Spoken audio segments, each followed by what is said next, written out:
Lord Mayor, Grand Marshal of Dublin Pride, councillors.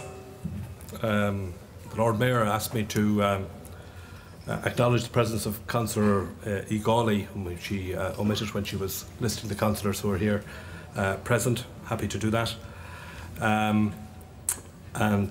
Ladies and gentlemen, I'm delighted to be here. It's a great honour to be asked to speak at the opening of the Dublin Pride Festival.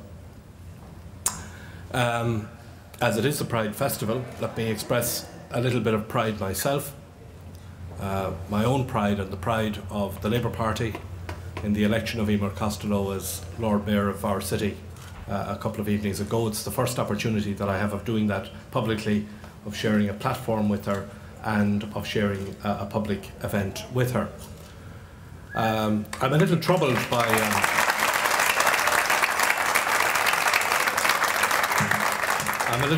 by the difficulty she appears to be having in getting the Lady Mayoress to attend functions with her. So I'll have a look when I go back to see what we can do about freeing him up from some of his chores and the day job, so that he can accompany the Lord Mayor to events like this. The Dublin Pride Festival is, of course, a cause for celebration, obviously by the LGBTQ community, but it is also, I think, a cause for celebration by everybody who has a belief in and a commitment to equality, and to the building of a more inclusive and plural society in Ireland. And I think it is a cause of celebration too, because I think it is important that we do acknowledge the distance that we have come, the distance this country has come, even in a relatively recent, short period of time.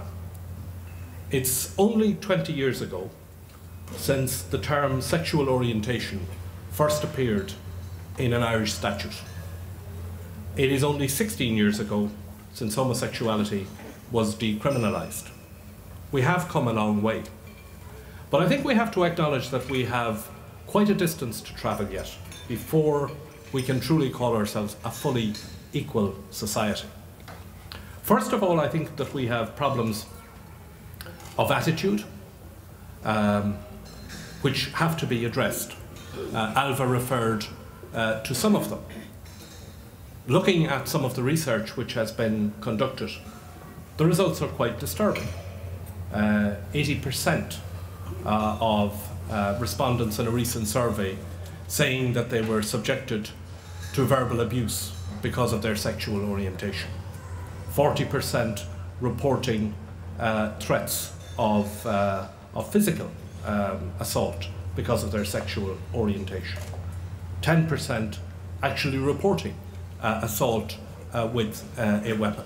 And even more disturbingly, to find what is happening in our schools among young people.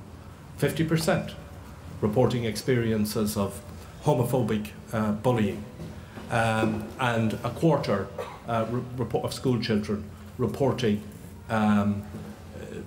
physical assault or threats of physical assault from their peers, again because of sexual orientation. We have quite a distance to travel in terms of just attitude, in terms of prejudice, and that is something I think that goes beyond just the legislating for equality and putting in place laws, and it is something I think that requires leadership in society. And I believe that what the Dublin Pride Festival does, and I wish it well, is to contribute enormously to that breaking down of prejudice and of simply unacceptable behaviour.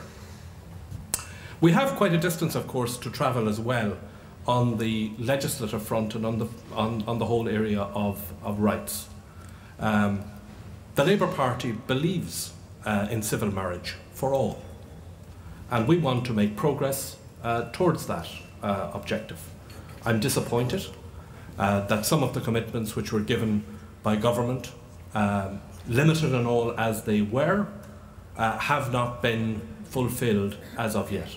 And I want to assure you of the Labour Party's commitment that we will continue to press, and ultimately, if the necessary legislation and the necessary changes in our laws are not brought about, we will commit ourselves to doing that in future in a government.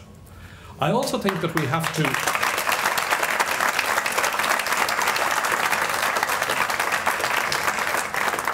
I also think, and I know that there was reference, and I thank you, Alva, for your congratulations to the Labour Party on our recent electoral successes. But one of the things, and you did refer to it when you were speaking, about the importance of people who are gay and who are openly gay standing for election, putting themselves on a ballot paper and being elected to public office. I think that that is something that we need more of. And again, it is something that the Labour Party will be working to achieve within our own party and at a more wider level in the general political scene. I think it is again another mark of progress that needs to be made. I'm very glad that Alva referred to the necessity for international solidarity, because as she so rightly said, we've got problems here and there are problems that we have to deal with. But at least we live and we operate in a society where we have the democratic right to pursue those objectives politically, to make political choices, to campaign, to parade, to be politically active. There are so many people who can't do that, and where the oppression is just so much greater and indeed so much more dangerous. And I think it is important, A, that we remember that, we express solidarity with that, but that also that we work through whatever international institutions we all belong to or that we have access to try and achieve progress in those countries as well. So I want to wish the Dublin Pride Festival well. I'm delighted to have been asked to speak here at the opening. It is a great honour for me, and I have no doubt that it will be, above all, a week of fun and celebration. Thank you.